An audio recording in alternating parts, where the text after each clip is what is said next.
ಎಲ್ರಿಗೂ ನಮಸ್ಕಾರ. ಎಲ್ರಿಗೂ ವರ್ಷದ ಮೊದಲನೇ ಹಬ್ಬ ಯುಗಾದಿಯ ಶುಭಾಶಯಗಳು.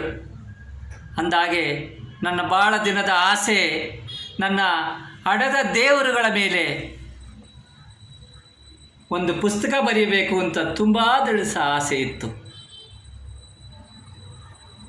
ನೋಡಿ, ಇದೇ ಆ ಪುಸ್ತಕ.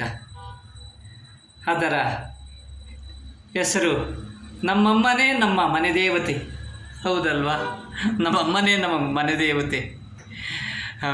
ಬೇರೆ ದೇವ್ರನ್ನ ಪೂಜಿಸಿದ್ರೆ ಫಲ ಸಿಗುತ್ತೋ ಇಲ್ವೋ ಗೊತ್ತಿಲ್ಲ, ಇವಳನ್ನ ಪೂಜಿಸಿದ್ರೆ ತೃಪ್ತಿ ಅಂತೂ ಸಿಗುತ್ತೆ. ಅಂಥ ದೇವತೆ ನನಗೆ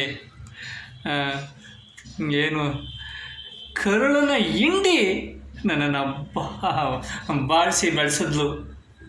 ನಾನು ಕರುಳನ್ನ ಹಿಂಡಿ ಬರೆದು ಬಾಳ್ತಿದ್ದೀನಿ. ಎಲ್ಲ ವಿಚಾರನೂ ಇದೆ ಇದರೊಳಗೆ. ರಾಜ್ಕುಮಾರ್ ಬಗ್ಗೆ ಇದೆ ನೋಡಿ. ಇದು ನಾನು, ನನ್ನ ತಂದೆ, ಬಾಳಿನ ಭೀಷ್ಮ, ಯಾರಿಗೂ ಅನ್ಯಾಯ ಮಾಡ್ದಲೇ ಇರೋ ಪುಣ್ಯಾತ್ಮ ಅಂಥವ್ರ ಮಗ ನಾನು. ಏನು ಆನಂದವಾಗುತ್ತೆ. ಅವ್ರ ಹೆಸರು ಹೇಳ್ದೇಲೆ ನನಗೆ ದಿನನೇ ಪ್ರಾರಂಭ ಆಗೋದಿಲ್ಲ. ನಾನು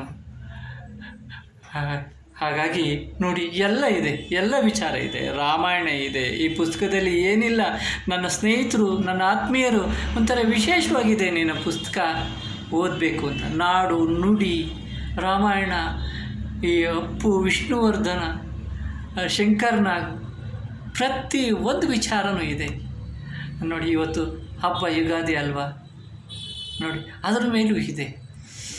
ಬಂತು ನೋಡಿ ಬಂದಿತು ನೋಡಿ, ವರ್ಷದ ಆದಿ ಹಬ್ಬ ಯುಗಾದಿ.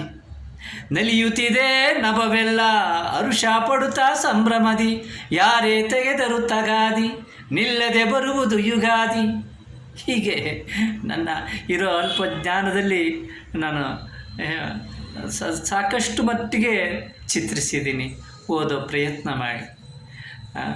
ಅಂದರೆ ಎಲ್ರಿಗೂ ಮತ್ತೊಮ್ಮೆ ವರ್ಷದ ಆದಿ ಹಬ್ಬ ಯುಗಾದಿಯ ಶುಭಾಶಯಗಳು.